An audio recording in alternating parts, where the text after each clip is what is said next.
اتوبوس بی حرکت، اتوبوس طولانی، بوی گند پا و عرق، تپه های انسانی، بوی اعتراض خفه، عاشقان یک طرفه، قاتلین بالفطره بین این همه جانی،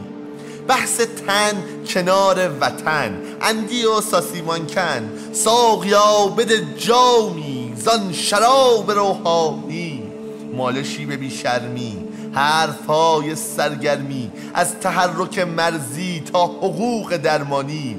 گریه فرشته به غول، مردهای آلت و پول، دست سرد یک دختر، بحث داغ ارزانی، اتوبوس و حرکت تن، چادر گرفته زن، ترس دوزخ موعود در نگاه شیطانی، عشق و نفرت از یارو، دختران دانشجو، گریه مثل ابر بهار، ژاکت زمستانی، زوجهای بوس و بغل، پچ پچ سعید و عسل، مثل لانه زنبور وقت گرد افشانی، خواندن دعا و حدیث وقت خوردن ساندیس، عاقبت مچاله شدن توی قوطی رانی، بحث جالب دینی توی هدفون چینی، تکیه داده است به بیل یک جوان افغانی، چند زوج و چند رفیق، چند لنز رنگی جیغ، چند موی سیخ شده توی راه مهمانی، چند دورگرد زن توی فکر پیراهن، چند مانتوی رنگی توی فکر اوریانی،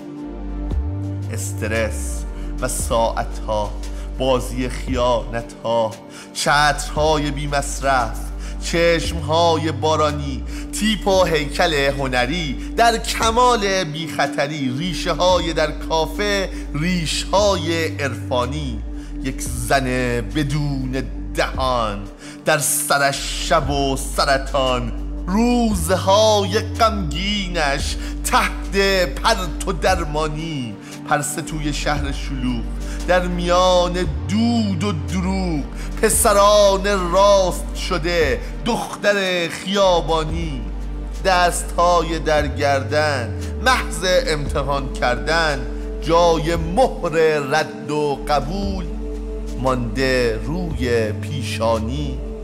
فصل سرد زیر فروغ، لای جزوه های حقوق، دست یک زن تنها، دستهای سیمانی، چشم زن به کیفی زرد، توی کیف عکس دو مرد، در میان لبخندش گریه پشیمانی، گریه های پیر زنی از تمام بی شدنی، که چه سخت می گذرند روزهای پایانی، بوی درد توی ریه، بوی حبس و پول دیه، بوی آخرین چاقو، بحث چند زندانی، هی شماره و تکرار، خط نمیدهد انگار، فحش میدهد به موبایل بچه‌ای دبستانی، چشم باز و دست دراز، در تماس دست انداز، خودکشی داشاکل، تپه های مرجانی، مرد کاش و لابوتا، خسته از تعهدها، زندگی معمولی، ارتباط پنهانی، همگی پیاده شدند توی ایستگاه، ولی تو کنار رؤیاهات مانده ای و میمانی،